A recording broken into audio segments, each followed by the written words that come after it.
Hello friends, சுத்தமாக எப்படி இருக்கீங்க? நல்லா இருக்கீங்களா?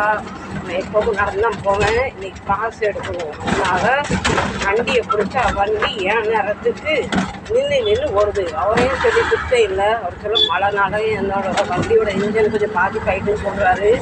இதுக்கு நான் நடந்தே வந்திருக்கலாம் அப்படின்னா 26 ரூபா வேஸ்ட்டாக இருக்காது. வண்டியில் ஏதோ பிரச்சனை இருக்குதுன்னு சொல்கிறாரு. உட்காந்துட்டினா நம்ம இறங்க முடியாது. இறங்கினாலும் எங்கே இறங்கினாலும் நம்ம வழி வரலனாலும் நம்ம இடம் வரலனாலும் அது 26 ரூபா கொடுத்து தான் ஆகணும். ஒரு வழியாக வந்தாச்சு. ஐயா, உங்கள் வண்டி எடுக்கிறதுக்கு முன்னே பழுது பார்க்கறது இல்லை. என்ன செய்ய, நமக்கும் நேரம் ஆகிட்டு இருக்கு. இதுக்கு நான் நடந்தே வந்திருக்கலாம் போல். எனக்கு இன்றைக்கி பாஸ் எடுக்கணும். பார்த்தீங்களா, நான் பாஸ் எடுக்கிறேன் ஒரு மாதத்துக்கு. ஆனால் கரெக்டாக 15 நாள் கூட அதில் வரமாட்டேக்கிறேன். ஒன்று உடம்புக்கு முடியாமல் போயிடுது, இல்லை நான் லீவு போட்டுறேன், இல்லைன்னா ஊர் சுத்த போயிடுறேன். பாஸ் எடுத்துடலாம். அவர் கேட்காரு கேஷ் தெரியா ஆன்லைன் தெரியும். நமக்கும் ஆன்லைனுக்கும் சம்மந்தமே இல்லை. பேங்க்கில் பணம் இருந்தால் தான் நம்ம ஆன்லைன் அடிக்க முடியும். இருந்தாலுமே எனக்கு அந்த ஆன்லைன் ஃபீல்டுன்னு தெரியாது. எல்லாருமே ஓடுறாங்க. ட்ரெயின் போயிட்டோ தெரியல.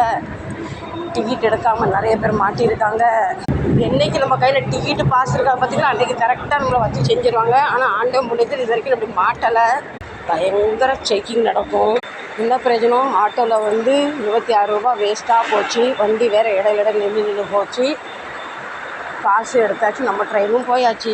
இன்றைக்கி பாஸ் எடுக்கணுமே, கொஞ்சம் சீக்கிரம் வீட்டை விட்டு பிறப்பலாம். நான் பிறப்படுறேன்னா நானும் பிறப்படுறது. ஏதாவது ஒரு தொட்டு வேலை வந்துடுது.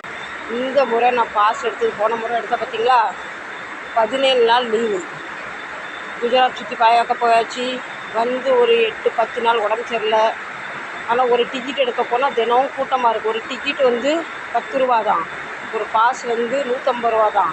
10 ரூபான்னு பார்த்தா 300 ரூபா. பாஸ்ன்னு பார்த்தா பாதி. நமக்கு பரவாயில்ல. மெயினாக என்ன, தினம் க்யூவில் நிற்க வேண்டியதாக இருக்குது. அதுக்கு பயந்தே பாஸ் எடுத்துட்டேன் நான். பின்ன டிக்கெட் கவுண்டரில் நம்ம 50 ரூபா 100 ரூபா கொடுத்தா, ஏமா 10 ரூபா தாமா, இன்னும் 50 ரூபா நீட்டுன்னு அவருவா சண்டை போடுவார். அதுக்காக பாஸ் தான் நமக்கு பரவாயில்ல. தினம் க்யூவில் நிற்க வேண்டாம். எனக்கு சிகிடி வேறாப்பூர்லேருந்து டானாகபுரம் வண்டி கிடைக்காது. நேரூல் போனால் அங்கே ஒரு 3/4 மணி நேரத்துக்கு ஒரு தடவை வண்டி உண்டு. இப்போ கரெக்டாக எனக்கு 11:15 விட்டுட்டேன். இப்போ இன்னும் 12:05 வண்டி. இப்போ எனக்கு ஒரு சந்தேகமாக இருக்குது. மணி கரெக்டாக 11:30. இங்கேருந்து எப்போ வண்டி வரும், நான் எப்போ போய் நேரில் பிடிப்பேன்னு பார்க்குறேன். 10 ரூபா மிச்சம் பிடிக்கலான்னு பார்த்தா பாஸில் வேஸ்ட் ஆகிடுது. என்ன செய்ய? நான் ஃப்ரெண்ட்ஸ் மாப்பா வரைக்கும் ஒரு வழியாக போயிடுறேன். மாப்பாவுக்கு அந்த பக்கத்தில் வண்டி கிடைக்க ரொம்ப ரொம்ப ரேர். அவன் ட்ரெயினை இன்னும் காணுமே.